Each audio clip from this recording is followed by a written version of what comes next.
کبھی یہ سوچا ہے کہ 100 سال پرانی کتابیں جیسے جیمز جوائس کی یولیسیز اور آج کی جو سائنس فکشن فلمیں ہیں جیسے بلیک مرر یا دا میٹرکس، بالکل، یہ آپس میں کیسے جڑی ہو سکتی ہیں؟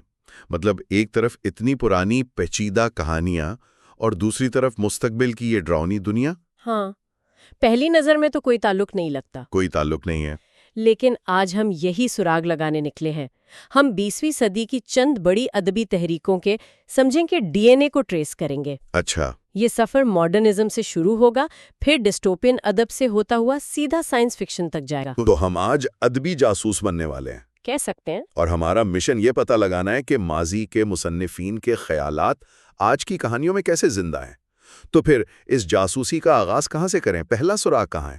ہمارا پہلا سراغ ہے پہلی جنگ عظیم کے بعد کا یورپ۔ اوکے، ایک ایسی دنیا جو تباہ ہو چکی تھی، لاکھوں لوگ مارے جا چکے تھے، اور پرانے نظریات، مذہب، ترقی پر یقین، سب کچھ ملبے کا ڈھیر بن چکا تھا۔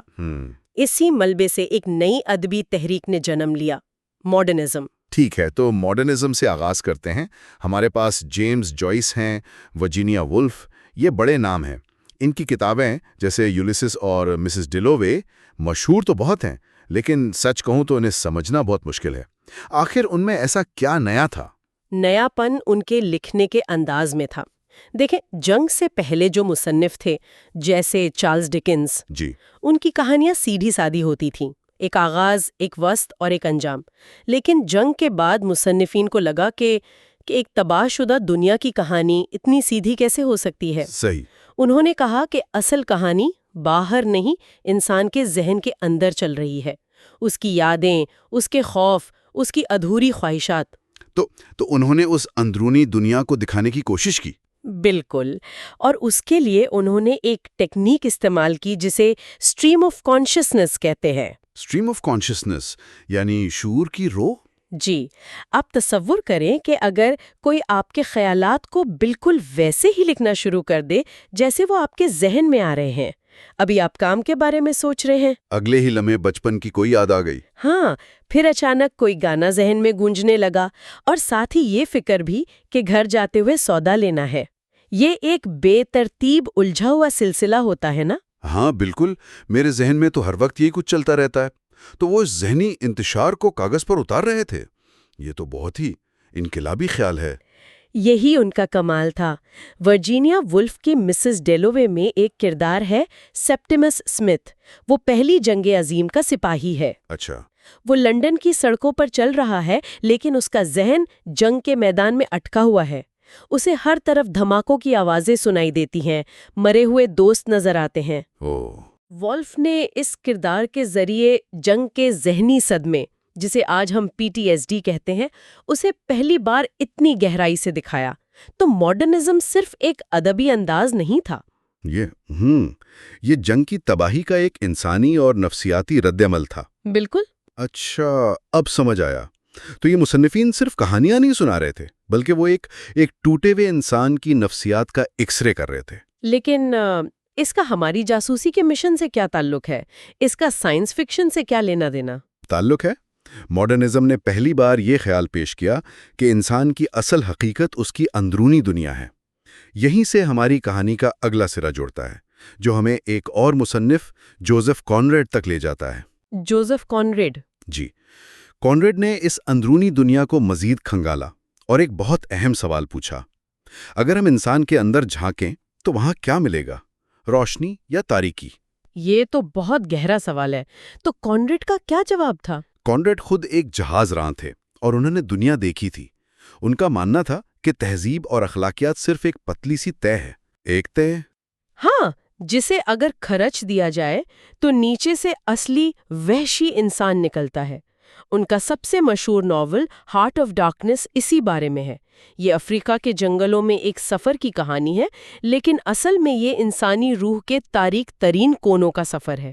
ہارٹ آف ڈارکنیس، یہ نام تو سنا ہوا لگتا ہے۔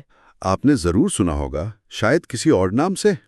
کیا آپ نے مشہور فلم اپوکلپس ناؤ دیکھی ہے؟ ہاں بالکل، ویتنام جنگ پر مبنی ایک شاہکار فلم ہے۔ وہ فلم کانریڈ کے اسی ناول پر مبنی ہے۔ اچھا؟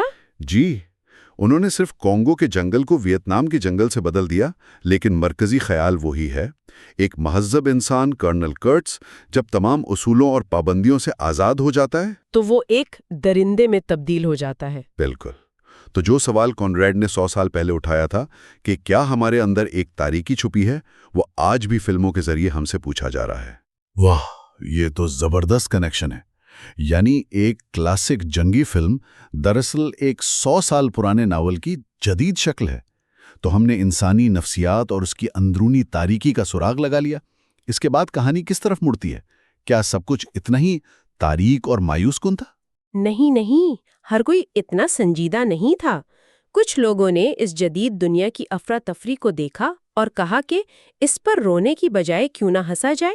ہنسا جائے؟ جی، یہیں سے منظر میں داخل ہوتے ہیں ایولن با، جو طنز کے بادشاہ تھے۔ انہوں نے معاشرے کی منافقت اور بے وقوفیوں کا مذاق اڑایا۔ اچھا، تو یہ ایک طرح کا مزاحیہ رد عمل تھا۔ لیکن وہ کس چیز کا مذاق اڑا رہے تھے؟ وہ ایک روایت پسند شخص تھے۔ انہیں لگتا تھا کہ جدید دنیا اپنی اقدار کھو چکی ہے۔ وہ میڈیولزم پر یقین رکھتے تھے۔ میڈیولزم؟ مطلب وہ تلواروں اور قلعوں کے دور میں واپس جانا چاہتے تھے؟ نہیں، ایسا نہیں ہے۔ تو پھر اس کا کیا مطلب تھا؟ کیا یہ آج کل کے ان لوگوں کی طرح ہیں جو کہتے ہیں کہ ہمارے زمانے میں چیزیں بہتر تھی؟ بالکل، آپ نے صحیح پکڑا۔ یہ وہی احساس ہے جیسے آج کچھ لوگ سوشل میڈیا اور تیز رفتار زندگی سے تنگ آ کر ایک سادہ دور کی خواہش کرتے ہیں، جہاں خاندان، دوستی، وفاداری یہ اصول واضح تھے۔ جی، واو کے لیے وہ مثالی دور قرون وسطیٰ کا تھا۔ وہ اپنے ناولوں میں جدید دور کے امیر بگڑے ہوئے نوجوانوں کا مذاق اڑاتے تھے جو پارٹیوں میں زندگی کا مطلب ڈھونڈ رہے ہیں، جبکہ اصل مطلب ان کے نزدیک ایمان اور روایت میں تھا۔ بالکل، وہ طنز کے ذریعے وہی سوال پوچھ رہے تھے جو دوسرے سنجیدگی سے پوچھ رہے تھے، اس افراتفری میں جینے کا صحیح طریقہ کیا ہے؟ ٹھیک ہے، تو اب تک ہم نے 3 رد عمل دیکھے ہیں: ماڈرنزم کا نفسیاتی رد عمل، کانریڈ کا اخلاقی سوال اور واو کا طنزیہ انداز۔ ہمارے جاسوسی کے سفر میں اگلا پڑاؤ کہاں ہے؟ ہمارا اگلا پڑاؤ سب سے عجیب اور شاید سب سے اہم ہے۔ ہم نے دیکھا کہ مصنف دنیا کی افراتفری پر رد عمل دے رہے تھے، لیکن کیا ہو اگر کوئی مصنف یہ کہے کہ یہ دنیا افراتفری کا شکار نہیں بلکہ یہ ہے ہی بے معنی؟ بے معنی؟ جی، اس کا کوئی مطلب ہی نہیں ہے۔ یہ سوال ہمیں سیموئل بیکٹ تک لے جاتا ہے۔ بے معنی دنیا؟ یہ تو کانٹریکٹ سے بھی زیادہ مایوس کن بات لگ رہی ہے۔ بظاہر ایسا ہی لگتا ہے۔ بیکٹ دوسری جنگ عظیم کی ہولناکیوں سے گزرے تھے اور ان کا کام وجودی فلسفے سے گہرا تعلق رکھتا ہے۔ ان کا مشہور ڈرامہ ہے ویٹنگ فار گوڈو۔ ویٹنگ فار گوڈو، ہاں سنا ہے۔ اس میں 2 کردار ایک سنسان جگہ پر کسی گوڈو نامی شخص کا انتظار کر رہے ہیں۔ وہ نہیں جانتے کہ وہ کون ہے، کب آئے گا یا آئے گا بھی یا نہیں، بس وہ انتظار کرتے رہتے ہیں۔ یہ تو بہت ہی عجیب کہانی ہے۔ اس میں ہوتا کیا ہے؟ کچھ بھی نہیں۔ کچھ بھی نہیں؟ یہی تو اس کا کمال ہے۔ 2 ایکٹ ہے اور دونوں میں تقریباً ایک جیسے واقعات ہوتے ہیں، لیکن حیرت کی بات یہ ہے کہ یہ ڈرامہ بے حد مزاحیہ ہے۔ مزاحیہ؟ جی، کردار عجیب و غریب حرکتیں کرتے ہیں، فضول باتیں کرتے ہیں کیونکہ ان کے پاس وقت گزارنے کے لیے اور کچھ ہے ہی نہیں۔ بیکٹ اس بے معنی انتظار کے ذریعے انسانی حالت پر تبصرہ کر رہے ہیں۔ جنگ عظیم کے بعد لکھے گئے ایک ایسے ڈرامے میں ہیں جہاں 2 آدمی کسی ایسے شخص کا انتظار کر رہے ہیں جو کبھی نہیں آتا۔ بالکل، یہی کنیکشن ہے۔ یہ کنیکشن تو میں کبھی نہ سوچ پاتا۔ بیکٹ نے بنیادی طور پر ایک ایسے کردار کا جذباتی خاکہ تیار کیا جو ایک دشمن اور لا تعلق کائنات میں تنہا پھنس گیا ہے۔ بعد میں آنے والوں نے صرف ماحول بدلا۔ سنسان سڑک کی جگہ ایک اجنبی سیارہ آ گیا۔ جی، لیکن وجودی بحران کا بنیادی احساس وہی رہا جو بیکٹ نے قائم کیا تھا۔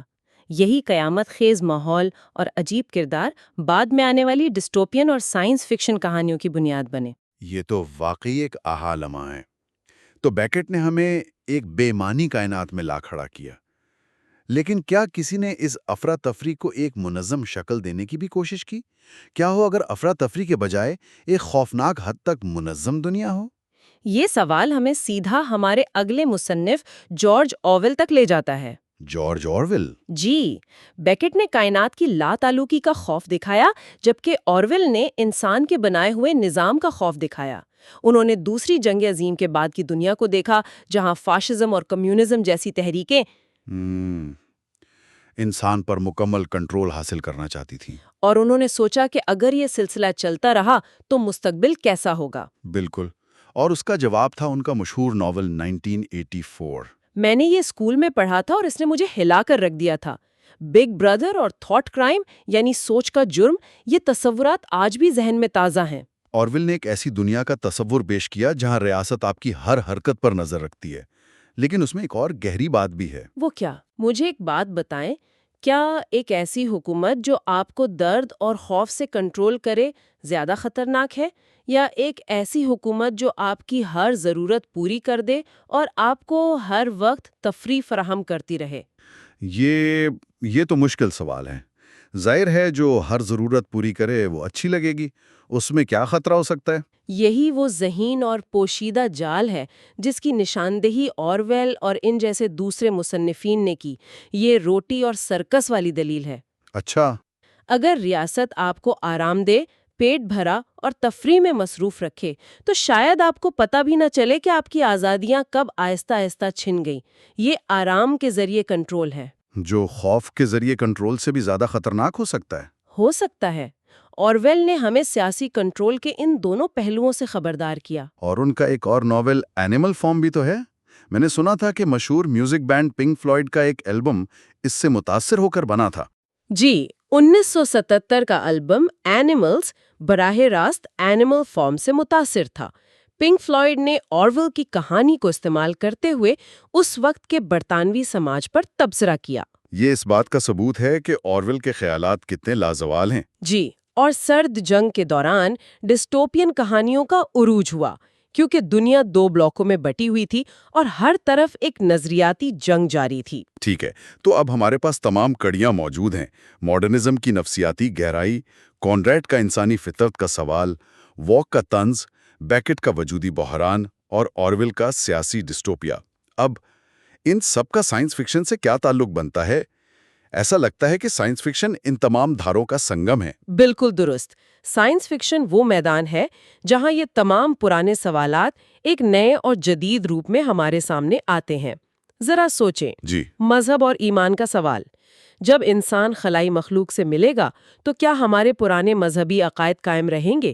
یہ واک کے اٹھائے ہوئے سوالات ہیں۔ صحیح۔ پھر انسانی فطرت، جب انسان اور مشین ایک ہو جائیں گے تو کیا ہم انسان ہی رہیں گے؟